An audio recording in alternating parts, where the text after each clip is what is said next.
Good morning, everyone. The National Post is reporting, while Rex Murphy's opinion piece is, quote, Raj Grewal for finance minister. That man can clean up a massive debt. Come and listen to a story about a man named Jed. Got my fables a bit mixed there. Rather, let us review a splendid and sad saga of Raj Grewal, which has been recently refreshed by the news this week reporting on what was his explosively successful fundraiser of last April. That's the one where $600,000 was raised from, I gather, 1,200 attendees, willing to disgorge $500 to ingorge on banquet hall fare of straw salad and rubber chicken. An earlier story broke last November that the MP had borrowed and lost, quote, millions of dollars over a 3-year period at a casino just a dice throw from Parliament Hill. Losing that much is not, as the idiom has it, a piece of cake. It takes application, great nerve, and impeccably poor card sense. Gathering that much to lose in the first place can't have been a breeze either. To borrow millions in a 3-year period presumes a kind of gold medal artfulness and unexcelled determination. I suspect that most of us, given the same time period, might be able to cage at most a couple of $100. Maybe 1,000 from friends or relatives. And then only if we had a really good story. You know, the house burned down, no insurance, living in a snowbank, firstborn kidnapped, need a quick bundle or they're going to mail an ear or a toe of the offspring, that sort of thing. Even then, it really wouldn't do to go back to the same well or wells a few days later with a fresh plea that by an incredible coincidence, the secondborn had also been whisked away by another bunch and the new crowd were being a little testy about a quick ransom. Now, I'm not suggesting that any of these speculative scenarios were Mr. Grewal's, but merely sketching how typical mortals might encounter a similar emergency to his and the attendant obstacles to hitting up your buddies for a few million on impressively short notice. Invent or die would be the motto. Obviously, Mr. Grewal is a very resourceful man. Either that or his friends are either inexpressly generous or unspeakably gullible. And there's much more to this story, so you should go read the rest of the article. Yeah, it's pretty difficult to scrounge up a couple of $1 million to lose at a casino. Really difficult, especially if, there's a lot of holes in the story. So I'm sure that there's lots of transparency and stuff, but man, that liberal fundraiser was well-timed, eh? Whew. So here is a tweet from a U.S. congressperson, I believe, and Twitter is Twitter, so I don't know if this person is Venezuelan, but yesterday somebody was saying that I was falling hook, line, and sinker for the Venezuelan news. And I just wanted to show you there's a lot of anecdotal evidence across Reddit and Twitter that there is some serious stuff. And if the election of Maduro was a real democratic election, he would have not been reelected. So here's the tweet from the U.S. congressperson and then a reply from a potential Venezuelan. I don't know. So Ilan Omar says, a U.S.-backed coup in Venezuela is not a solution to the dire issues they face. Trump's efforts to install a far-right opposition will only incite violence and further destabilize the region. We must support Mexico, Uruguay, and the Vatican's efforts to facilitate a peaceful dialogue. Now, Guaido, from what I understand, is being installed as a temporary placeholder, and they will hold elections once there's stability. That's my understanding of who and what Guaido represents and is. And yes, he's U.S.-backed, and yes, he's backed by the government of Canada as well. But I find that interesting, the pushback from CUPE to Congress people to Jagmeet Singh saying we should support Maduro because he was a democratically elected leader. Okay, back to the tweets. Carlita Reese says, and her Twitter handle is @mybodybycarla1. Says, I'm Venezuelan. We totally support what USA is doing for us. There's no room for dialogue because you don't negotiate with criminals and narcos. The left just turned the richest country in South America into one of the poorest countries in the world. I really hope socialism disappears. And how they did this is China is loaning Maduro and his inner circle money to keep their government going and money to pay off the citizens being keep their communist system running as it runs poorly, right? It lines the pockets of the party insiders and keeping the people and the country poor by not selling their oil in the world market, right? If your oil is landlocked, you can't get your oil to market, which is happening in Canada right now, then your country becomes poor. Look at Canada. And then, communist dictators take advantage and Chinese bankers take advantage. And all of a sudden, geopolitically things work out, right? National Post is reporting how to avoid a paper trail, the reliable, sometimes illegal tricks used by bureaucrats and political staff. Now, this is interesting because I've been talking about General Vance and Mark Norman, and this is informing on that case. So here we go. 5 years ago, as the Ontario Provincial Police were investigating the gas plant scandal, the former top public servant in the province gave a quote that would become legendary. Quote, "The only organizations that did not maintain records were criminal organizations." Peter Wallace, Secretary of the Cabinet during Premier Dalton McGuinty's tenure, told his police interviewer. Wallace was describing his conversations with McGuinty's chief of staff, David Livingston. Wallace was horrified by claims from senior political staff that important meetings and deliberations were only being conducted verbally, leaving scant written records. The gas plant scandal was kicked off by the curious fact that when a legislature committee sought records about the decision to cancel the contracts, political staff reported that they had little to no records to submit. Police got involved, charges were laid, and Livingston was eventually sentenced to 4 months in jail in his role for wiping computer hard drives in the Premier's office. Right? Yet the practice of leaving no paper trail is a well-known strategy among political staff and bureaucrats. The gas plant scandal was an extreme case in that it led to criminal charges, but the underlying idea of avoiding the creation of written records is deeply embedded in governments across Canada, and it has been exposed time and time again. Not all cases are illegal, but the practice violates the principle that governments are supposed to be accountable to the people who elect them and fund them. That's me. Back to the article. The issue had surfaced in the criminal trial of Vice Admiral Mark Norman, as his defense team wages battle to collect subpoenaed documents across 7 governmental departments and agencies. The past week saw Chief of Defense Staff General Jonathan Vance in the witness box being grilled by Norman's lawyers on his own record-keeping habits. Vance is a key witness in the case and made the unprecedented decision in January 2017 to suspend Norman. At the time, Norman was Vance's second in command of the Canadian Forces.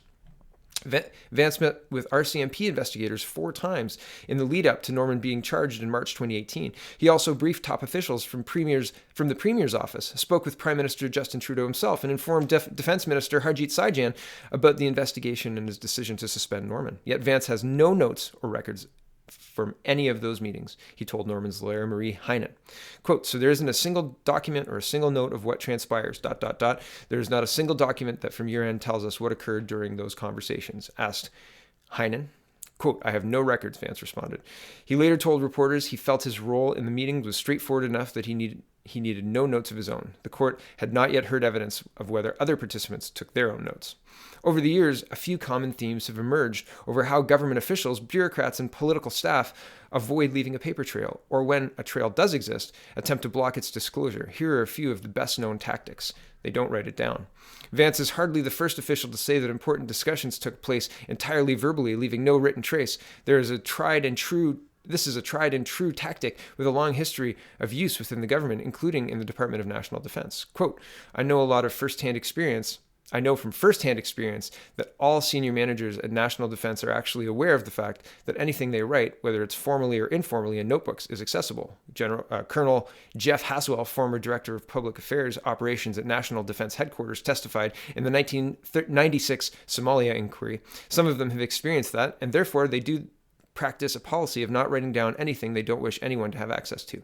McGuinty, speaking to police in 2014, said communications in his office were, quote, overwhelmingly verbal in nature, and that is why so few records existed of how decisions were made when he was an Ontario Premier. Ontario's Information and Privacy Commissioner at the time, Anne Kevoken, sorry if I've got your name wrong, told the legislature committee that, of course, staff should have verbal discussions, but it's not at the total expense of keeping a written record. Quote, if you have no records, that's preposterous. You couldn't have the kind of accountability that is predicated on the existence of such records to enable the public to have access to this much needed information, she said. It is simply untenable that we could have verbal culture preamble to the exclusion of written records. Have a verbal culture permeate to the exclusion of written records. I apologize. Use code words. Code words. A Canadian Forces witness called by Norman's lawyer to testify alleged that his superior, a brigadier general, told him Norman's name was deliberately not used in internal files, meaning any search for records about Norman would come up empty. The witness, whose name is covered by a publication ban, said he was processing an access to information request in 2017 that returned no results. When he sought clarification, the witness testified the general smiled, and told him, don't worry, this isn't our first rodeo. We made sure we never use his name. Send back the nil return. When Vance testified, he pushed back on the notion that anything sinister was going on. He argued it may be a case of common military jargon, such as MN3 for Mark Norman 3-star, or C-34 for 34th Commander of the Navy, making it difficult to search for Norman's name. Yet Norman's lawyer also demanded to know whether Syjan's top political aide was referring to Norman as, quote, the certain naval officer in messages, which suggests Heinen has cause to believe it happened. It is common for political staff to use code words for certain subjects. Project Vapor, for example, was what McGuinty's staff used in emails when managing the controversy over the gas plant cancellation. Later, when Trillium Power sued the Ontario government over the cancellation of an offshore wind project, it alleged that offshore wind records were, quote, assigned a code name to render their retrieval impossible. I wanted to point out, Gerald Butts is the principal secretary to Justin Trudeau, and he was also the principal secretary to Dalton McGuinty, as well as being an aide to get him elected in 2003 and 2007. I'll just read from his Wikipedia here. It says, in 1999, Butts became a policy director within the government of Ontario. He was the policy secretary and later principal secretary in the office of the then Premier of Ontario, Dalton McGuinty, in Toronto. Prior to the 2007 election, Butts was a McGuinty insider. After the election, he became McGuinty's principal advisor. As one of his biographical notes describes it, Butts, quote, was intimately involved in all of the government's significant environmental initiatives, from the Greenbelt and Boreal conservation plan to the coal phase-out and toxic reduction strategy. And then I scroll down just a little. It says, on June 25th, 2008, Butts was announced as the president and CEO of the World Wildlife Fund Canada. He officially took up the position on September 2nd, 2008, succeeding Mike Russell. On October 16th, 2012, Butts left WWF Canada to become the political advisor to Justin Trudeau. His position at WWF Canada was filled by David Miller, a former mayor of Toronto. Interesting, right? If it's on a sticky note, it didn't happen. This is one that surprised me. One of the DND's tactics that emerged during the Somalia inquiry was the use of sticky notes, such as Post-its, to avoid having information being released to the public. A top public affairs officer testified that his boss tended to not write any of reviews on an actual document, but instead made comments on a yellow sticky note that would be attached to the record. That way, the sticky note could be removed as needed, and the boss's directions wouldn't be made public. Some DND staff, however, started taping or stapling the yellow notes to the original record, as they saw them as being important for their record keeping.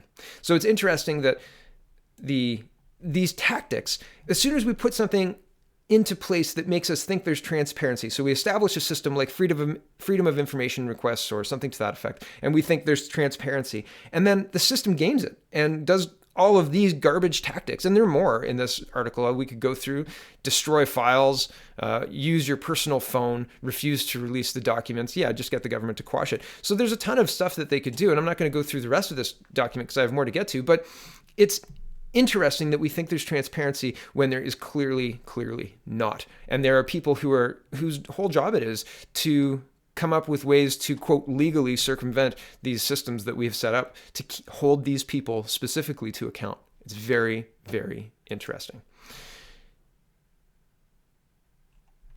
Here is a tweet saying, are Justin Trudeau's Liberals encouraging violent and radicalized persons to become residents of Canada? And here's a Malcolm article, and this is crazy. I read this before bed last night and thought, wow, this is wild. So it says, Candace Malcolm's reporting, feds roll out fast tracking for asylum claimant from dangerous countries. Yeah, it's as bad as you think. The Trudeau government is fast tracking the approval process for asylum claimants coming from the world's most violent and dangerous societies. As I first reported in April 2017, the government was looking at ways to rubber stamp claimants to address the massive backlog of asylum applications that has accumulated in recent years. This week, they finally rolled out their new controversial process. Under the new system, individuals from select countries will be accepted as refugees without ever having to present their case in person or appear before an Immigration and Refugee Board, IRB, judge. Instead, they'll be waved through based on what they call a file review, a paper application often filled out by a trained immigration lawyer or consultant. The government justifies these changes by saying the new rules only affect, quote, less complex cases, in essence, cases dealing with people coming from refugee-producing countries. The problem is that refugee-producing countries can also be terrorist-producing countries. According to a notice posted by the IRB, a new rubber stamp program will apply to all claims from Afghanistan, Syria, Iraq, Yemen, Burundi, and I'm not going to try that one. And I just want to show you, here's the posting. It's the Immigration and Refugee Board of Canada, less complex less complex claims, the short hearing and file review process. And claims that can be accepted without a hearing, any claim that meets the criteria set out in the instructions governing the streamlining of less complex claims at the Refugee Protections Division can be processed by file review without a hearing. Contrary and claim types generally considered appropriate for the file review process are as follows. Country: Iran, Libya, Pakistan, Saudi Arabia, Sudan. Oh, and the different religions, right? So there's particular group: gender, age, female. Oh, okay. So if you're Saudi Arabian and female, come on in. Venezuela, Turkey, Egypt, Afghanistan, Syria, Iraq, and Yemen. And there's two that I missed, but I'm not going to try and say them because I'm just failing at that. So there's the actual notification. Other countries where citizens are now eligible for fast-track acceptance into Canada include Iran, Libya, Pakistan, Saudi Arabia, Sudan, Venezuela, Turkey, and Egypt. These changes come just weeks after we learned that a person considered a national security concern was admitted to Canada and granted permanent residency. Public Safety Minister Ralph Goodall said this was, quote, entirely unacceptable, and the CBSA president said that it was a result of a series of failures. Skipping IRB interviews will only make Canada more vulnerable. The new fast-track system was designed to address the backlog of over 64,000 applications that has grown alongside the dramatic spike in asylum applications and the outgoing crisis of illegal border crossers circumventing Canada's immigration border laws. So we're in trouble. We're in real trouble. And in order to fix that trouble, we're going to fast track a whole bunch of them. Yep.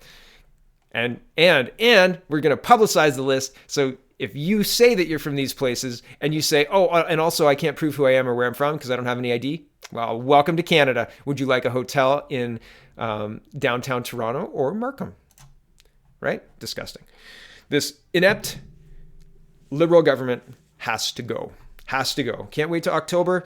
Check out the peoplespartyofcanada.ca. You might want Maxime Bernier to be the next leader of Canada. Or you might not. But you have to read the policy to find out. Thanks for watching, everybody. Have a wonderful day.